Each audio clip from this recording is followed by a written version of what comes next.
bylaws in 2021. You can't film or take photographs without authority. Okay, the landowner's permission. Okay, are you stopping all dash cams? Sorry? Are you stopping dash cams? Right. Do you know what I mean? No, that's all I'm doing. My camera. Right, I'm not here. Right, just let me finish. I'm not here to argue with it. Can I just make a point? Can I make my point first? Welcome back to the channel where real-world police encounters are broken down with a focus on accountability, public awareness, and the strength that comes from understanding your right. In this episode, we are looking at a clip from DJ Audits, who is widely recognized as one of the strongest voices in the UK auditing scene today. You can find a link to their channel in the description, so take a moment to support their work and explore more of their content. If you are new here, make sure you subscribe so you stay updated with future breakdowns that uncover how these situations really unfold. What begins as a quiet filming moment near a port quickly turns into a heated disagreement over bylaws and access rules, yet the auditor remains steady and controlled while responding with clear legal knowledge and confidence. As authority figures attempt to rely on unclear restrictions and shifting explanations, he continues to push for exact wording, proper legal limits, and a clear answer on who actually has the authority to enforce these claims. The situation builds step by step and shows how calm focus can challenge uncertainty in real time, so stay with this one because it escalates quickly and delivers some powerful moments as he begins to walk away while still holding his ground. You're telling me everything I already know. Certain restricted areas people can't get access to, but this bit here, where I'm intending to go, I will be going down some way or the other. Firstly with the drone, past the barrier, but not in your restricted areas. It's nothing to do with that. You can't go on the board without a lawful business. He just had business to deliver food, yeah? He had business to do that, yeah. I've got a request to film a place. Have you? Now, if you want the request to come from the company itself, the building itself, then I'll get that. But at the moment, the request has come from... Speak to them now? I don't think I need to. Sorry? I don't think I need to. If you find me on there, and you say, who's giving you permission, at that time, I'll get some permission for you. But at the minute, I'm nowhere near there, am I? No, it's just you right at the gate. And I was just coming over to speak to you. There's no harm in me coming to speak to you, and there's no harm in me going to my subject, my building of choice, and asking them if they want a copy of the video. And if they do, they'll be like, yeah, please, go ahead. So you want to go and take a video and then try and give it to them? Basically, people nowadays are not objecting to my work. Once they see it's me, hold on, once they see it's me, they're glad I've chosen them. And they want a copy of the video. And they know it's going to be great publicity for their company. So they welcome the publicity that I give them. So I'm here to do the video of my chosen subject. Right. Once they find out that the video is commencing, they will welcome it. Will they? So you're gonna, So your intention is to take the video before? Yeah. Like a cold caller, do you know? We arrive at the building, we drop our leaflet through, or we knock on the door. Yeah. They might become a customer. They're glad I knocked. That type of approach. Are you saying no cold callers on port? No cold callers. Is that a bylaw? No, you can't come on the... There you go. You've answered my question for me, haven't you? You've asked me a question. I know what I'm doing. Sorry? I know what I'm doing. You know what you're doing. Okay. Is it a bylaw? Is it a bylaw? No cold callers. Question for you. There isn't a specific bylaw for no cold callers because you're making specific things, okay? You can't come on the port without an lawful business, okay? If you know your business, if you know what you're supposed to be doing, go away and look at the bylaws, go look at Mersey and Harbour Act as well, and then come back to your research first, okay? You can't just come in. I will.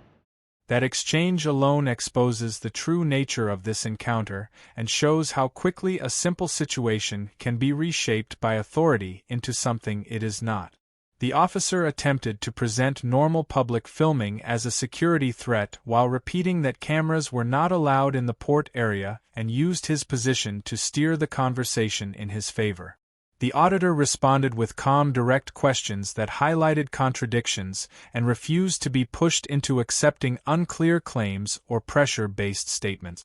Watch the method being used as the officer tries to overwhelm the situation with interruptions, strong security language, and repeated assertions in an effort to make his version of events feel final and unquestioned. The auditor counters this by returning again and again to clear points around public access, visible areas, and consistent application of rules, which keeps the discussion grounded in facts instead of emotion. Because he remains controlled and precise, the tone begins to shift, and the officer no longer sounds confident, but instead begins to sound defensive and uncertain in his stance. This moment shows how authority can attempt to turn a camera into a problem, yet struggle when the facts do not support that position and when calm reasoning stays in place. The key lesson here is simple and powerful, as facts delivered without emotion can break through pressure and confusion, while reminding everyone that public filming is not automatically suspicious, and that claims about private land must be backed by clear lawful authority.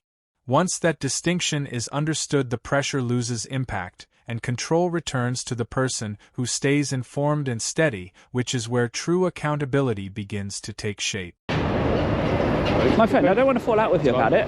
Do you know that gate over there? 223, okay, I've reported to the full police. The gate's open. The gate's open. So no, they all have ISPS cards.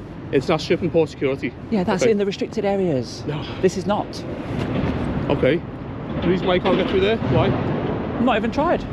Is the gate, is it magnet? Card. That one's not. It should be. And if it's not, I'll go report it. If the gate's closed, by the time I get to it, I'll think of the next plan of action.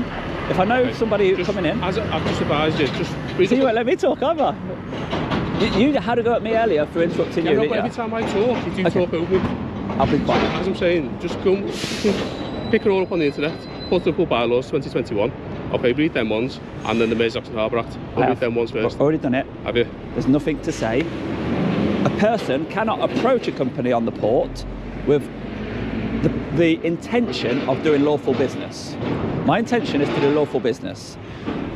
It's a video that they have not got to pay for, but if they want involvement in it, they will be glad I came. Right, okay. That's my intention. But also under the bylaws, section 32, you can't video on the port without permission, without authority from the landowner. I will be on their land, on their plot. No. I will. Do you know, say that unit over there? The landowner. They all pay rent to the landowner. Yeah. So the landowner don't decide who that business does business with. No. They're doing business with me. When they get someone who's videoing or using a drone around, they ask permission to do so. Well, my approach is slightly different, same as a cold caller. Okay. Well, I've advised you. Do you know a charity? Do you know a charity? You know the air ambulance? If they want to rally up some support of these businesses around here, and they want to approach, they want to walk through that gate, they want to say, right then, do you currently support the air ambulance? If not, why not? Oh, I'm so glad you came. I'd love to contribute. Okay. Well, they would also notify us beforehand, or notify the port beforehand. They probably would. Probably, but they don't have to. Okay. I've advised you, okay. Yeah, but why can't you, like, if somebody's got the right to do something... Right, I've advised you what you need to do. I've got the right to do it, mate. If you contact the port and ask them if you can film on the port. Unfortunately, I don't need to do that. They'll give you permission, or they'll say yes or no. Even if they say no, it don't matter. PO ports don't decide what businesses do. Individual businesses who pay rent. Mark, yeah. 223. I know, I'm not going to not shake your hand. I'm not like that. I just want to know who I'm talking to. I'm not asking for all your names, or your date of birth, or anything like that. I know. Right. Face recognition will do it. The officer shifted the approach by invoking official business language and referencing harbor bylaws in an attempt to present filming as automatically unlawful and beyond discussion. The auditor remained steady and focused while clearly separating public access areas from restricted zones and required the officer to explain the exact legal basis behind each claim. Watch how the auditor tightened the conversation, as he did not chase every statement but instead kept directing the focus toward identifying a specific enforceable rule. This approach changed the dynamic as soon as clear details were demanded, because authority began to lose its rhythm and hesitation started to appear while control slowly moved toward the informed side. This is what unfolds when broad warnings are met with precise, calm questioning that demands clarity instead of accepting assumptions. The uniform carried presence and volume, but the citizen understood the structure of the law and used that understanding as a shield. Legal clarity works as protection in real time, because once you distinguish between public space and private premises, the pressure begins to fade and intimidation loses its edge. The lesson here stands strong as knowing boundaries, asking for exact legal authority, and requiring clear explanation forces accountability into the open and reveals whether a claim can actually stand under scrutiny.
The officer continued to raise the pressure by pointing to gate access rules, citing bylaws, and repeating warnings about needing permission in an effort to control the situation. The auditor responded to every point with calm clarity by separating restricted property from areas open to the public and demanding the exact legal wording behind each claim. That growing tension revealed who truly understood the legal boundaries and who was relying on broad statements to maintain control. Watch how the auditor forced precision at every step as he ignored the raised voice and stayed focused on asking for the exact bylaw, the exact boundary, and the exact authority behind it. This method quickly reduced the confidence on the other side, because once specific details became necessary, vague warnings could no longer carry the situation forward. Control shifted away from the uniform and toward the informed citizen, and that moment landed like a legal knockout that changed the entire tone of the encounter. This is what happens when unclear authority meets direct and informed questioning at a controlled entry point, and the result shows how important it is to ask for real power instead of accepting performance. Boundaries define the situation, and clear specifics reveal weak claims almost instantly when pressure is applied with calm focus. When you stay composed and require authority to explain itself, you keep control of the legal ground and prevent confusion from taking over the moment. Share your thoughts below and support the message of clear, lawful, and accountable authority by liking this video and subscribing, because the more you understand the line between real authority and overreach, the harder it becomes for anyone to push you without proper cause.